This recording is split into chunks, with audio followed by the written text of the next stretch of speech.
Thank you very much, and good afternoon. And I appreciate that the room is still quite full. That's quite impressive after quite complex presentations earlier this day, including the one of Dan. Thank you very much. In football, you would say you played the ball. A lot to discuss, I would say. Let's sit down. How to move this thing? Yes. First, a few words about us, or my firm. That's Phase 1. Earlier you learned about the German fee configurations. We have 9 phases, so Phase 1 is the Phase 1 that gave the name to our company. We are architects, however, 25 years ago, we have specialized and reduced our service to the very, very beginning, the birth of projects, where, as this diagram is showing, and such diagrams are presented by every project manager, are the most influential decisions to be taken. So in that niche, we are active since 25 years with a team of about 25 people. And being specialized in that niche, being architects in the heart anyway, we have been gifted with projects all over Germany. And very soon we also looked beyond the borders of Germany. So by now we have worked in 22 countries all over the world and collected a little bit of experience in how to run competitions. 2 of them were in Belgium. Altogether about 250 competitions with very, very different character, different shape, different size, different task, everything from a kindergarten to parliaments, not an airport yet. So this is what I'm bringing. And even though none of these buildings has been designed by us, we are a little bit proud that we've been part of the birth process of quite impressive pieces of architecture. Looking back in history, how does it happen that the idea of competition started? And it's not a weird idea of architects. Actually, if a historian would check it, it is very much linked to the idea of democracy. So it started in Greece. It came back with the Renaissance to the world. And then in the 19th century, when the democracies developed, the idea of competition, of design competition, also has blossomed quite a lot. And there have been quite famous competitions in the early years. Both for very, very public buildings, because the newborn democracies, they wanted to have buildings that were somehow designed in a different way than palaces and castles chosen by a king. So many parliament buildings in the world were the first competitions in their country, actually, including the one in Germany. Just about our parliament building, I could give a lecture by itself. 4 competitions have been done for that building. With all mistakes you can do, but at the end it's quite a nice building that you can visit top down. Another famous competition is the one where you see the marketing of it, one of the early international competitions, if you want to say so. The Chicago Tribune has launched a competition in about 100 years ago, calling for the best architects in the world, etc. Another lecture just about that. The other part, or the other side of this development of competitions, were rules. Done. Most of them are exactly the same rules that Christian Borret is listing. So this idea of how to make a fair competition, a good competition, is quite old and hasn't changed much. There are, I'm not going to read them up, but they are quite the same what you've just been referring about, even though it is much less detailed. It's only 1 sheet of paper. Very nice. Nowadays, these documents have hundreds of pages. Talking about hundreds of pages, I'm making promotion. In 2 months, you can buy a book. That's a handbook on architecture competitions. We are just sending to print. It has 200 pages. It includes all you need to know about competitions, at least from our point of view.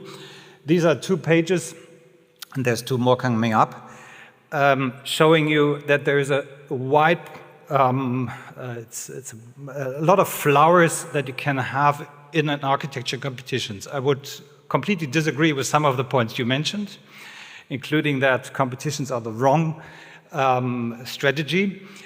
you may choose the wrong kind of competition. There is a competition, I would say, for each project. It's only a question of how you define competition. Of course, not each project deserves an open call, not each project deserves a two-stage competition, not each competition deserves an interdisciplinary, etc., etc. It needs a lot of knowledge to find the procedure that is matching to your project. And then I'm quite sure you will find also a success. As long as there's a couple of other principles, of course, and some of them I fully agree. One is honesty and transparency, etc. So there we completely agree that from the beginning, every partner must be fair and honest to the other. So all the other things here that I'm not going to read it, of course not, are comparing what kind of competitions they are and what are the screws that you can deal with. So is it an idea competition, a project competition? Is it open, is it restricted, etc., etc. So there's different alternatives, and it goes on and on. But first of all, what is it all about? It was subject of some of the earlier lectures. At the end, it's about the contract for a designer who's going to design the building, receiving whatever fee. And the standard process of procurement is that you make an announcement, as long as you're in the European Union, and the job is reaching a certain limit, you have to make a public announcement. You select your bidders by whatever criteria, you ask them for a proposal, then you negotiate, and then you evaluate, and you have a partner. And the big difference with design competitions, and that's an exception in procurement law, is that it was even accepted by the lawyers in Brussels that design of buildings, architecture, and similar fields, you cannot squeeze into whatever Excel sheets to evaluate and decide about the quality. So 5% window quality divided by the acoustics, etc. It doesn't work. So it is accepted that a jury, and here I'm quite surprised about the Belgian system, a jury which should, of course, always include a majority of independent experts, and that's actually the international standard, is judging about, at the end, this job that is to be given. Because only then it is clear that it's an independent decision and not influenced by personal interests. So that is the big exception and the big advantage of competition. There's another sign.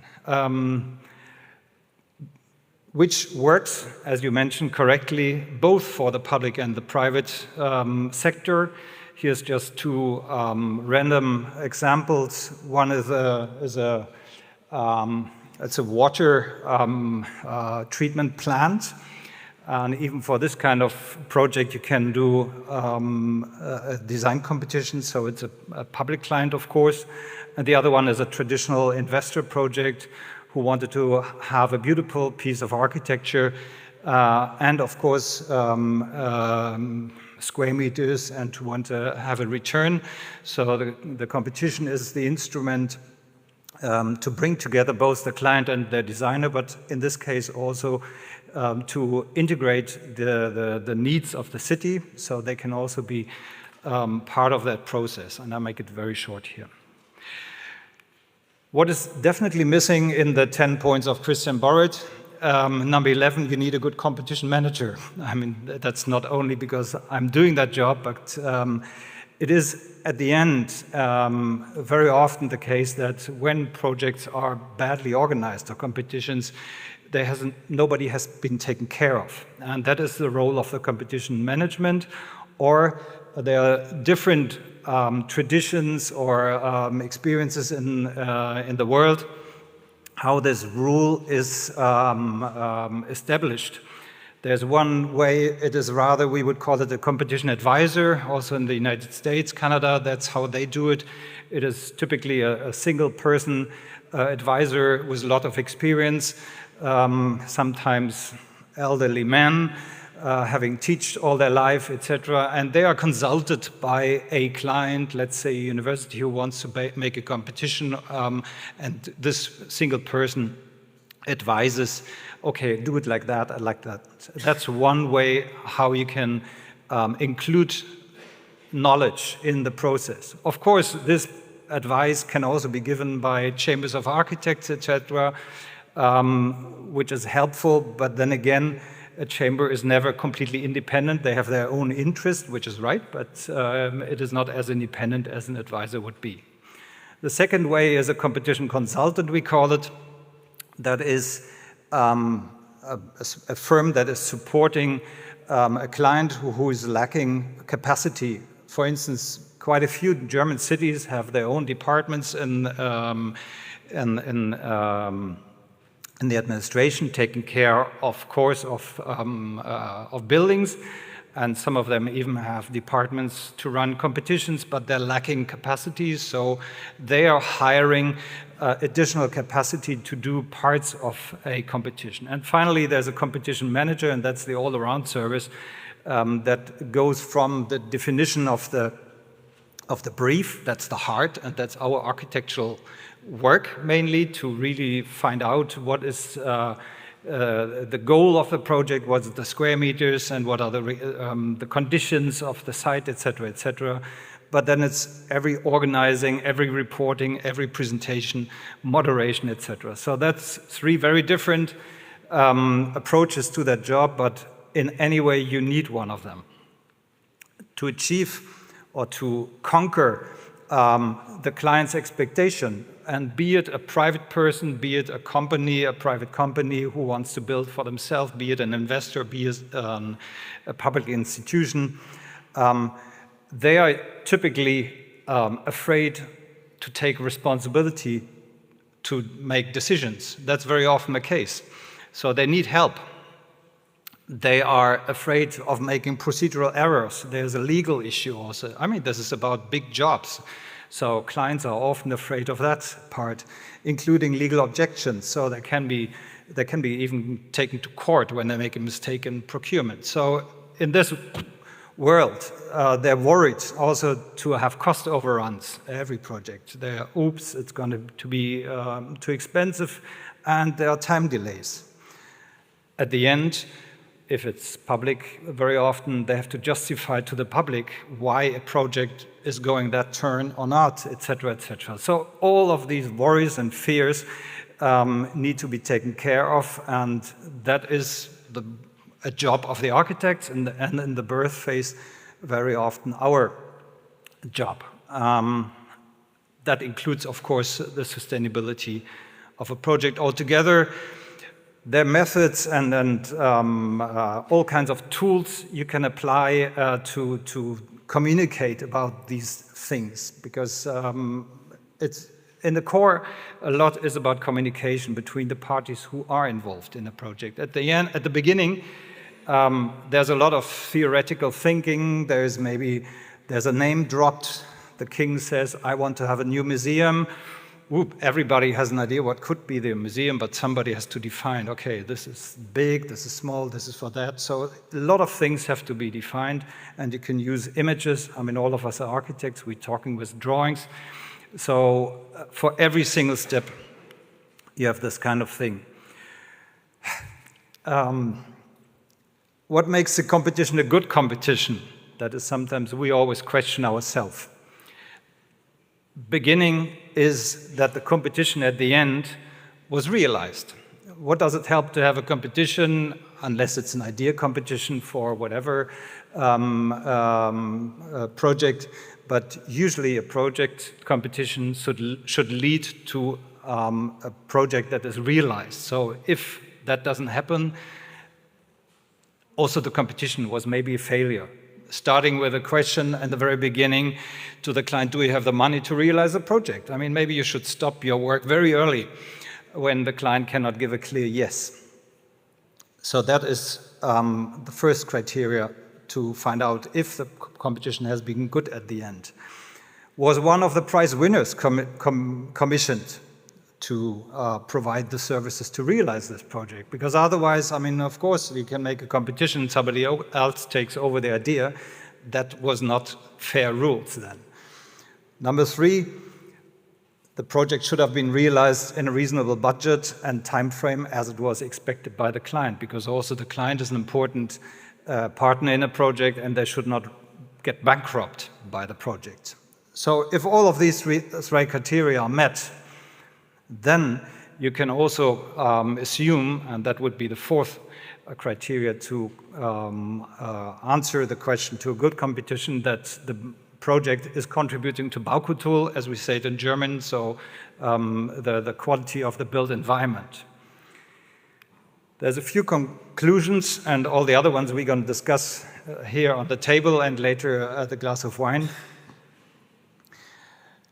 If you decide for an open competition, which is one option, as I mentioned, then it's very often advisable not to make a one-stage competition. You rather go in 2 stages, because then in the first stage you can reduce the requirements to reduce what Dan mentioned, that too many architects have to work for more or less nothing. So that is one important conclusion.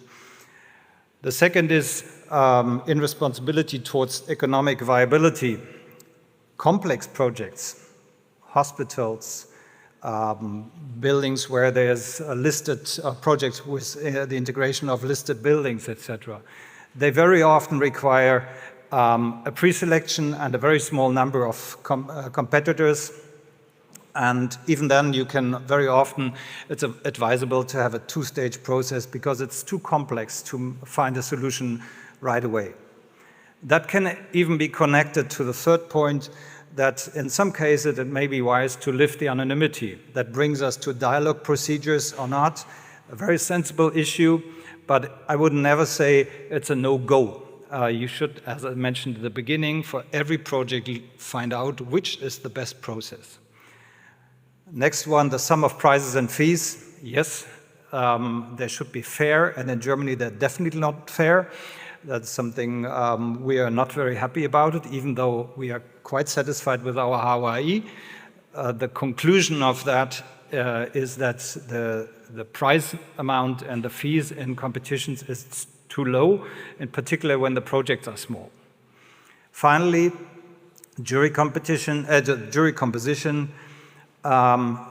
Here in Germany, the chambers are extremely strict that the majority of the jury members must be members of their chambers, which I find too strict. And some projects, it is worth to look a little bit beyond the limits of architecture and to integrate other professionals, still being independent of the client. But sometimes it's wise to have, let's say, we've done the Parliament for Canada. We had writers, philosophers, artists on the jury. It was fantastic.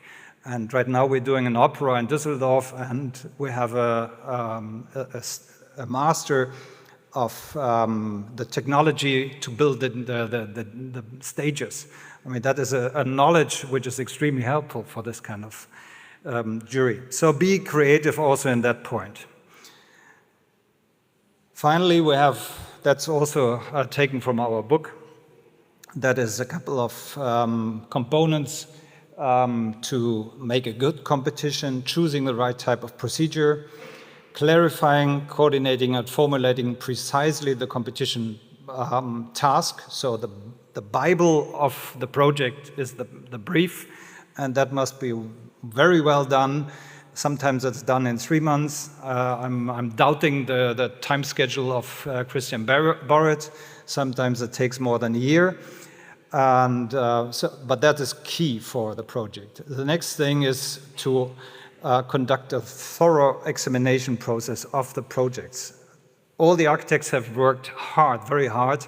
So you need an examination team that is pre-evaluating these projects before they go to the jury, because the jury is always short of time, and they should not judge just about subjective or very quick measures, etc., etc. I'm not going to read them up. I'm just finishing with one image, which all of those who know Berlin, this has not even the ambition to be complete. All of the red marked buildings are the result of design competitions from the last 150 years. And they're contributing to the architecture and the quality of our city life. And I'm fully convinced that this story must go on, maybe in different ways. Competitions should also be flexible in their way of doing, but they are part of our democracy, as I mentioned, and I like to keep on living in a democracy.